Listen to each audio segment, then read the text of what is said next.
Alright, welcome to part 3. Let's do this. I want to thank you ahead of time for being here and listening to my story. It's my life, it's my truth. It's not always easy to show up and be exactly who you are and say exactly what you want to say. I have wanted to make this video, I've wanted to tell this story for a long time, and I finally am here doing it. So it means a lot to me. My intention isn't to freak anyone out or make you uncomfortable. I just want to share my story and my life because I think I know that it's a really valuable piece of who I am as a healer, as a Reiki practitioner, but as a person, it was a big part of my life. Even though it's hard to talk about, it's the thing that I want to talk about the most. I want to talk about Sarah, and I want to make it okay for other people to continue talking about their loved ones that have passed. It doesn't have to happen right away. And if you're already comfortable with it, that's cool. One thing that I know for certain is that any of our loved ones that have passed on really want us to keep on living. And not just breathing and existing. They really want us to take care of ourselves. They really want us to pursue our dreams and our passion. They really want us to heal our body, our mind, our energy. And they really want to help us out. If we invite them in to do that, then they can. So if this already sounds like too much for you right now, you don't have to watch the video. I wasn't ready to make this video for, it's been 7 years. So this is my story with Reiki and how Sarah was involved and is still involved, and how your loved ones who have passed on can be involved as well. In my experience, it's very, not just rewarding, but it's very beautiful and fulfilling. We can still have a connection with the people who are not physically here. And it's a really beautiful connection that we are able to have once we're open to it and invited in. Okay.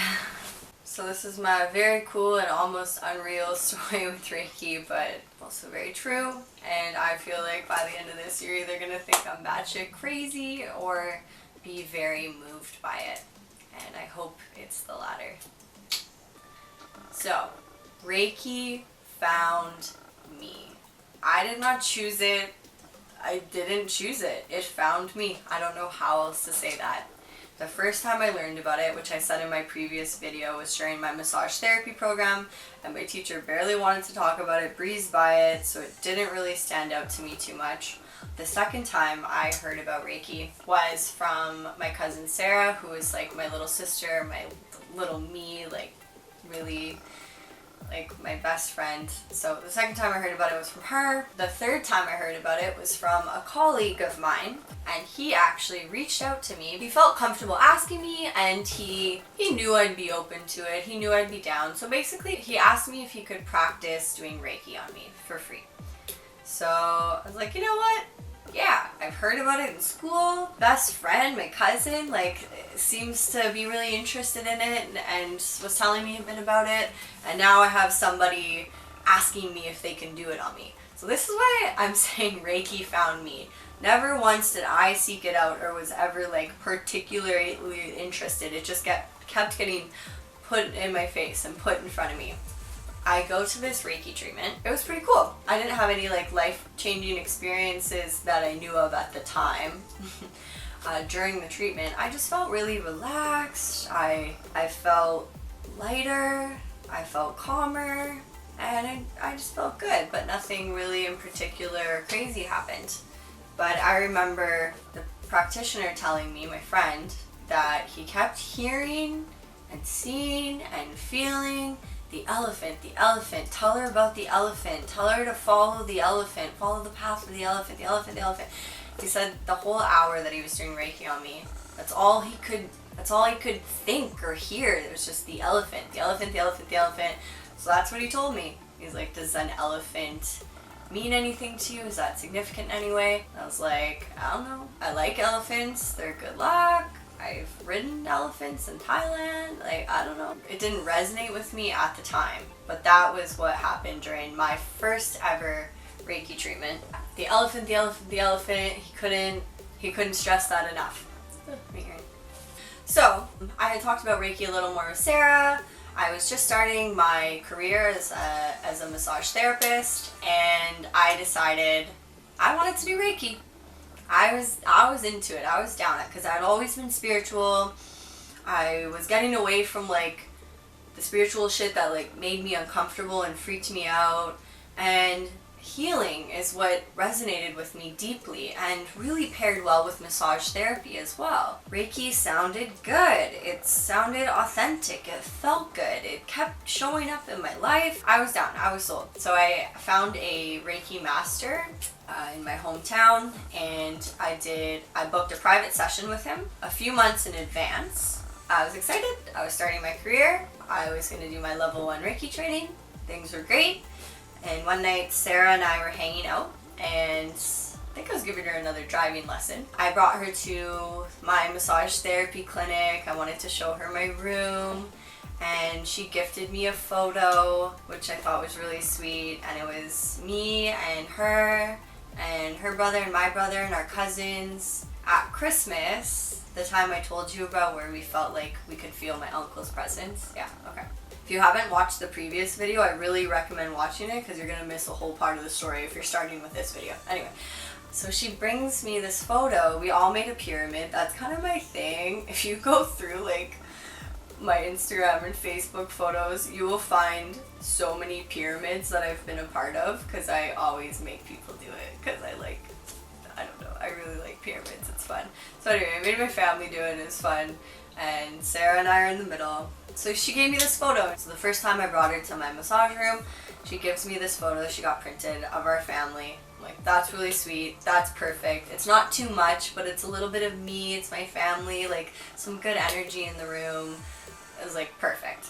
I felt really good. Felt really high vibe in it. Then I had told her that during the same hangout, I told her that I signed up for my level 1 Reiki attunements or training. And she got super excited for me and made me promise. We made a lot of promises. She made me promise her that, like in an excited way, like that she would be the first person that I practiced Reiki on. So without a doubt, I said absolutely, yes, for sure. You're one of the people that introduced me to Reiki and like got me excited about it. So I was like, yep, I definitely, absolutely 100%, you're going to be the first person I do Reiki on. Yep, for sure. Fast forward a couple months later, May long weekend, 7 years ago. I am with some of my friends out of town in Minneapolis, actually. It's only 6 hours from where I grew up. We went to a baseball game and we came back to our hotel, and I had all these missed calls from everyone in my family. So I was like, what the fuck? Why has everybody called me? And I called my brother back first, and he just said, it's Sarah. So, yeah. Let me just make this crystal clear. She made me promise she would be the first person I practiced Reiki on. And then she died 4 days before my Reiki training. So, her death was very tragic and unexpected and sad, and yeah, it threw everybody off. It wasn't, yeah, she was young, healthy, about to graduate high school. You know, the world was her oyster, so to speak. So, that weekend was the worst weekend of my life and my family's. Well, I guess I can't speak for them, but I can imagine it was. And I actually forgot about the Reiki training for a couple days, and I got an email reminder, and I was like, oh fuck. Like, fuck. How the fuck am I going to do this? Like, and what the fuck? Like, literally, she made me promise her she'd be the first person I fucking practiced on. And then 4 days before, like, I literally couldn't deal with it. So I've never cried so much in my life, and I spent years crying after that. Like, a lot. I just wasn't prepared for it, you know? Anyway, how can you be? Reiki and meditation and just doing things to prepare for it, I guess, but I mean, it never really can. Anyway, okay, I'm tangenting again. Tangenting. Okay. Anyway, so the morning of my Reiki training, I woke up, I hadn't canceled it. Something in me I didn't cancel it, I didn't reschedule. It was supposed to start at, I think, 11 a.m. or noon. So I woke up that morning, laying in bed, staring at the ceiling, crying, feeling like I weighed 1,000 pounds, just unable to move or think or do anything. And I'm laying there like, how the fuck am I can't, like, what the fuck? So I took a deep breath, and I asked Sarah if I should go. And when I opened my eyes, I felt like all of a sudden I felt lighter, and I sat up. And I felt as though I had help sitting up. And I stopped crying, and I felt this enormous sense of strength come into my body. And I knew it was her. And there had been other things that happened directly after she died during the weekend that, remember how I told you we promised each other, whoever was to die first, that we would come back to the other in spirit and make it known we were around? Well, she did. There were so many ways she made it known, so maybe that's another video someday, but I'm just gonna stick to, like, the Reiki portion of the story here. So I asked her if I should go, and next thing you know, I'm sitting up in my bed. A second ago, I felt like I weighed 1,000 pounds and I couldn't stop crying, and now I'm sitting up, I'm not crying, and I feel strength in me. I just feel stronger. I feel like I can go. So I felt as though she was like gave me some of her strength. And at that moment, I turned and I looked at a book beside my bed. This book, I realized a day or two before, when I had been in Sarah's room after she died, I realized she had a copy of this book too, which was kind of one of the ways I feel she was making it known that she was around. I have it here, The Teachings of the Compassionate Buddha. So I noticed she had this book in her bedroom too. And I thought that was weird because I'd had this book for years and I got it at a used bookstore. I'd never really read it. I just had it. I just liked it. And it was the only one there when I bought it. So she also had this old, roughed up copy of the same book. So I'm sitting in bed, morning my Reiki treatment, I turn, I look at this book, and I felt really strongly that I just picked it up and flipped to a page. I felt like there was a message in there. For me, there was something I needed to read. So I opened it up to a random page, only to see this. In caps lock, the elephant. And in that moment, I remembered my first Reiki treatment that I had gotten 6 or 8 months previous, and all of a sudden I realized that was the elephant that he was fucking talking about.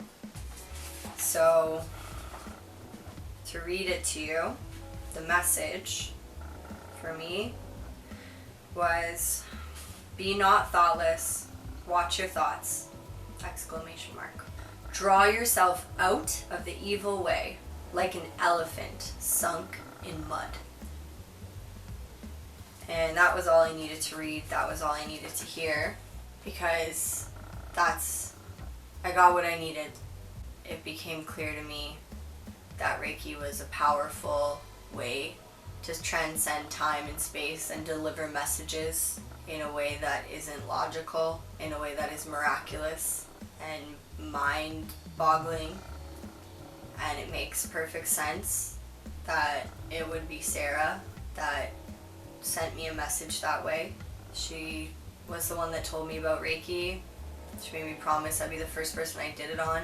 We were more spiritually connected than anybody else in my life. We would go to meditation classes together, like we danced together, did a lot together. We were very connected. She was my favorite person. So I knew that's what the elephant was all about. And in that moment, reading those words, I was like, fuck, that's exactly how I feel right now.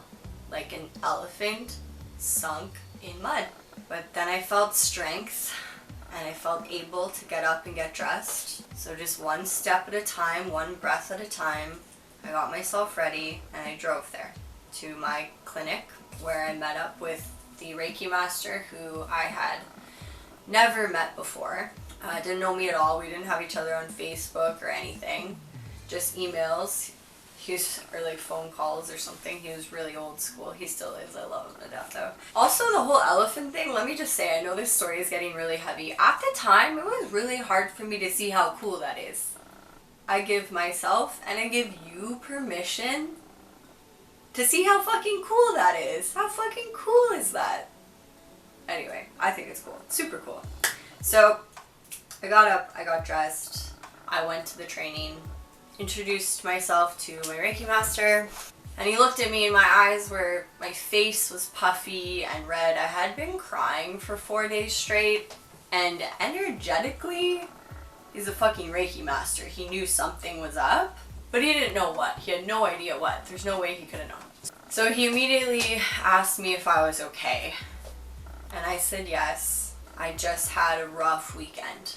And then he asked if I still wanted to go through with the Reiki training. And I said, yes, I think it's a good idea. I'm here and I would like to go through with it. So he said, okay, just wanted to make sure I was good. And then he agreed that for whatever reason, whatever kind of weekend I had, I said I didn't want to talk about it. I just had a rough weekend, but I really wanted to go through. So he agreed. So then one of the processes of Reiki is you prepare the room or the space that the healing treatment or the session is done in. So he went into my massage therapy room and cleansed it through a process of Reiki that was taught thousands of years ago and is done exactly the same way now. So cool. So anyway, so he comes out and has this look on his face like he's just seeing a fucking ghost. I didn't even know him. Like, we didn't know each other yet. I didn't know him, but I could see on his face that, like, you know, so he could tell with me and I could tell with him. Like, so it's kind of funny.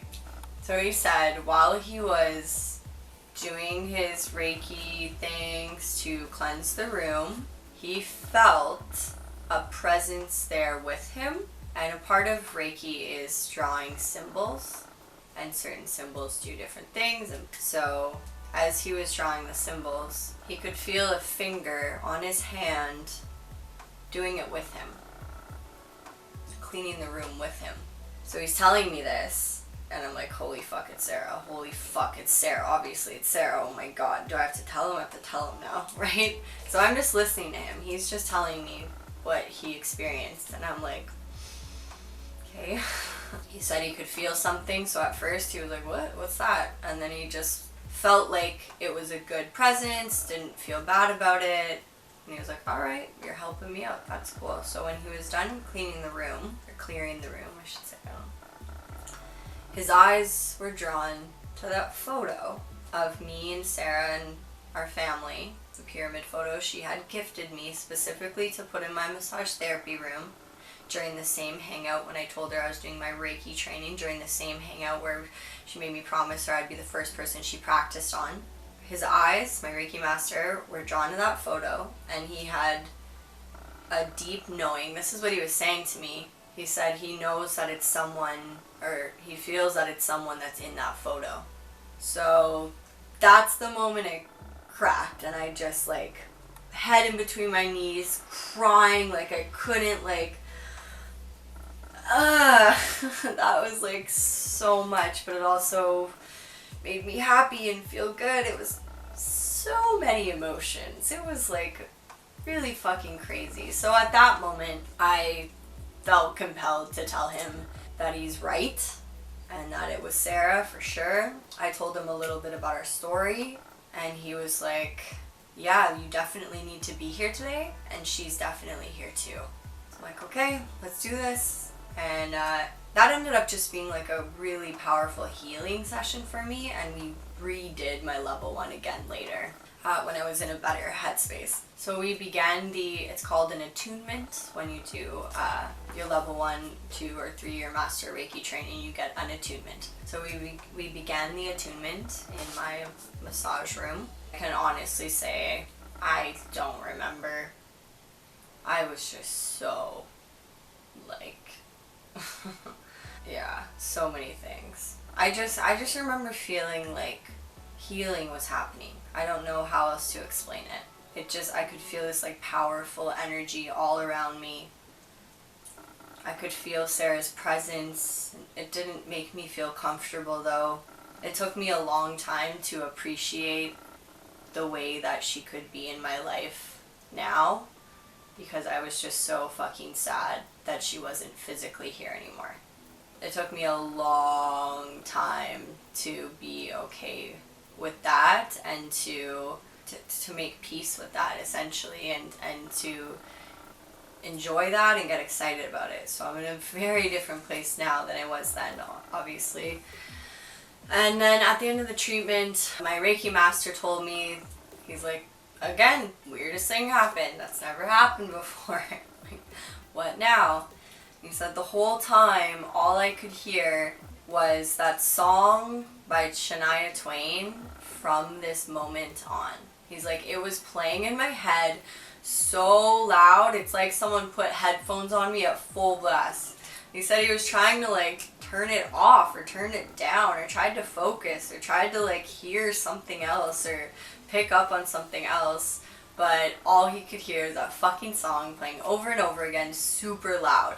He said that's all that happened. I'm like, I've never even heard that song before. I have no idea. Like, I guess I'd heard it, but I didn't remember the lyrics or anything. So I'm coming near the end of the story. This story could be way longer and go on forever, but I feel like I've made this whole video series way too long already. So in the future, if you guys want to hear more about specifically connecting with loved ones, or if you want to hear a little more about Sarah, as I feel comfortable, or if it's something that anyone wants to hear more about because it resonates with them or helps you in some way, I'm down to talk about it more and tell you more of that story, but I'm just saying what I'm comfortable with now, which has been a lot. I go on to listen to that song. I get into my car, the Reiki attunement's over, I get in my car and I put the song on, and the lyrics are, from this moment on, my life has begun. Okay, your life's, I took it as a direct message from Sarah, so your life has begun. Okay, so you haven't died, you're still here, your life's actually beginning now. Okay, that's hard to hear, I don't want to accept that yet, but okay. And the next lyric is, right beside you is where I belong from this moment on. So that was the second thing that got me. I'm like, great, okay, you're right beside me. I know that you are. I can feel you. I know that you're always going to be with me when I do Reiki. And she is. She's like my sidekick, my partner. She helps me heal people. And helping me do my healing work into the world, and so really helping me and supporting me in a big way. If I didn't invite Sarah or spiritual guidance or love or support into my life, I couldn't be doing what I am now. I wouldn't have the confidence or clarity. I wouldn't feel supported talking about this openly online. I wouldn't be able to promote Reiki. I truly feel and know that I'm not doing this alone, and that she is sort of my business partner and still my best friend and helping me out and wanting me to live my best life, and I'm doing that. And I would want the same for her if it was me that died. And this is also a message for you or anyone listening that's lost someone you love, whether it's a brother or a sister or a cousin or just anyone that's close to you, a friend. Think about it if it was the other way around. You wouldn't want them to be so fucking sad all the time, you know? It is sad, it's super sad. But if it was you that died, you'd want the people you love to keep having fun and keep living and keep living their life, you know? That's important. That's what, like, every loved one that has passed on wants us to know. They want us to still be happy and experience joy and not feel guilty about that. We do not have to feel guilty for having a happy life after we lose someone. That's what they want us to know. They are not mad at us for moving on, or they don't feel replaced. They want to support us, and if you invite them in, they will support you still, and you'll feel their love and their presence. One way that I like to do this is while I dream. I'll ask Sarah to come visit me. It's called a visitation, when you're dreaming and a loved one comes to see you, and you know that it's a visitation because you are very aware, hyper aware that you're asleep, and you're aware that they're gone. You know everything that's happening, and it feels very real. It feels like a human interaction in person. So that is the way that Sarah comes to visit me. And then when I'm doing Reiki, I can feel her presence helping me and assisting me in healing others. Thank you for listening to this. Thank you for letting me say this story, because I've really wanted to for a long time, and I believe that I have a lot of people to help and a lot of people to heal, and I believe that the people that I'm going to heal and help are going to also heal and help more people. So it's not about me, it's not about Sarah, it's about creating a ripple effect of healers and people giving permission to be happy after a traumatic loss and to move forward in their life in a way that feels good. Yeah, when I do Reiki, I invite Sarah to join me and to help out. And if you have a loved one that you've lost, that you felt connected to, and you feel comfortable telling me about it, we can invite them in too. And then I believe and know that it makes the treatment, the healing session, way more powerful, because we got, like I said earlier, we have a spirit team, and they have our back and they want to help us out, but they have to be invited, and they want us to have our best life, and they want us to heal, and they want us to be happy, and they don't want us to feel guilty about being happy. So yeah, next line in that song that really stuck with me, that I felt was like the third message that she really wanted me to hear from that, was, "My dreams came true because of you." She died so young. Like, you didn't even get to live your life. You had so many dreams. You had a bucket list, you know? Like, it's so sad when someone dies young, because you're like, fuck, they didn't even get to live that. Like, it's so frustrating. It made me so angry for so long. So anyway, so I'm in my car, and my aunt starts calling me. She's like, how is the Reiki? And I was like, it was good. I'm glad I went. I said, I'm driving. I'm in my car. And she's like, okay, I'm going to let you go, but I needed to call you right now and tell you something. And she also would do like tarot card readings and read tea leaves, and was really spiritual as well. So the three of us kind of had a really strong like spiritual bond and connection. So it made sense to me that she felt compelled to call me and give me this message. And that's what she said it was. So I was like, okay, I was open to it. She said, I don't know if she said Sarah needs you to know, or I need to tell you, like something like that.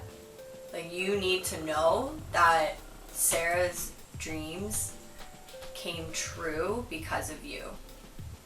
And then I just fucking lost it again for like the 10th time that day so far. I was like, why the fuck did you just say that?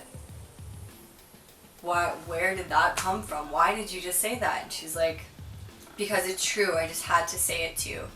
Like, anyway, you're driving, I'm gonna let you go. And that's a line in that fucking song. And I'm sitting in my car listening to it, wondering what that means. And then my aunt calls me out of nowhere and tells me that.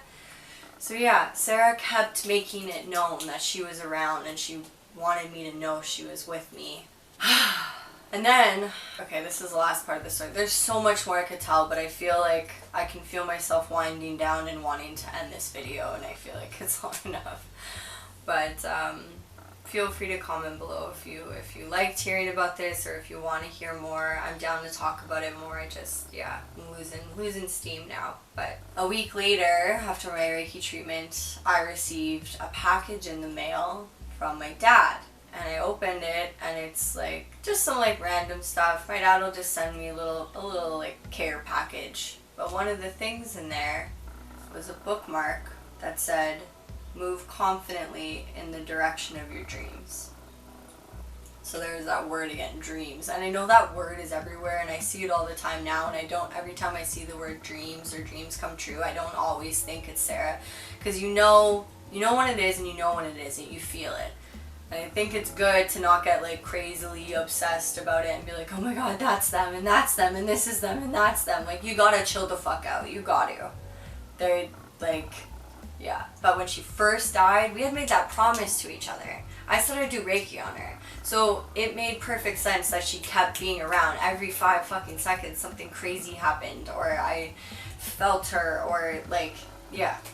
So it made sense that she was really there, but now it's like normal. Like, she's doing her thing and I'm doing mine, and she's happy for me, and I can feel that. And the happier I am, the more connected to her I feel, and the better healer I can be for my clients as well. So it's really cool. But something about this bookmark just felt like, I was like, that's the third thing. First the song, then my aunt calling me, now this bookmark. So I call my dad and I thank him, and he's like, oh, what? I sent that to you like 3 months ago. I didn't even remember I mailed that to you. I forgot all about it. So I'm like, of fucking course you forgot. Of course you mailed me a bookmark that says, move confidently in the direction of your dreams, fucking 3 months before Sarah even died. And then that became a theme and a way for her to talk to us. Just like, So I'm like, okay, I get it. I had a lot of moments where I felt crazy. I'm like, okay, Sarah, I get it. I feel you. I get it. I can like, now I think it's funny. Like, it's not funny that I was so sad, and it's not funny that she died, but I felt so like crazy. I felt crazy. So yeah, Reiki. Reiki is very, very, very cool and very, very powerful.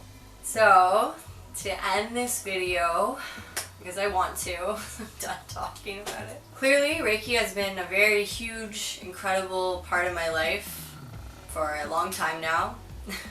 It's become very important to me. At the beginning of the pandemic, I felt very called. I'm one of the people that temporarily lost their job. So here I was, not working, doing a lot more meditating and reading and writing and journaling, and I felt called to start doing more Reiki. And the cool thing about Reiki is that it transcends time and space, so it can be done at a distance and is just as effective at a distance as it is in person. And I had done some distance Reiki before, but mostly I did it on massage clients who were already in the room anyway. So at the beginning of the pandemic, I started being available for online bookings and doing distance Reiki, and it's been the most amazing time of my life. So at the beginning of this pandemic, I felt like the world needed healing in a big way, and I also realized that I had this amazing thing that made me feel really connected to Sarah and felt like it was my heart's desire and my life's purpose. Reiki excites me more than anything. I love doing it. I love hearing people's experiences. I love everything about it. So I felt called to start doing it. So I set up a business, and now I'm available for online bookings. I'll put the link below if you are interested in a Reiki treatment. I do recommend, like, if you want to get the most benefit from Reiki, or if you want to use it for treating chronic pain, booking regular sessions for like 6 months or a year. So I'm putting a package together so that you can pay all at once, and we can schedule them all out if that's something you want to do. But one once in a while is great too. It's better. A little Reiki is better than no Reiki. But I just want to say thank you so much for listening to my story. I'm so honored that I got to talk about this online, and I really wanted to talk about Sarah and tell our story a bit so that I could make it a little less taboo for anybody else that has a similar experience or is going through this now. It's okay to talk about the people we've lost, and it's okay to be happy without them. In fact, they really want you to be, and without guilt or hesitation. Your happiness makes them happy, and the happier you are, the easier it is for them to connect with you, and the more you will feel them around. So I know that's hard to hear. It didn't comfort me to know that for years. It took me a long time to get to that place, but now I appreciate it. I appreciate it very much. So thank you so much for listening. I would be honored to help you heal and do some Reiki on you. It is my favorite thing to do on this planet. It is what I am called to do. Reiki found me. It's just like, it's the best. It's absolutely the best. So thank you so much. Namaste. Kamsahamnida. I hope you enjoyed the story. I hope you have a beautiful day. Thanks for listening.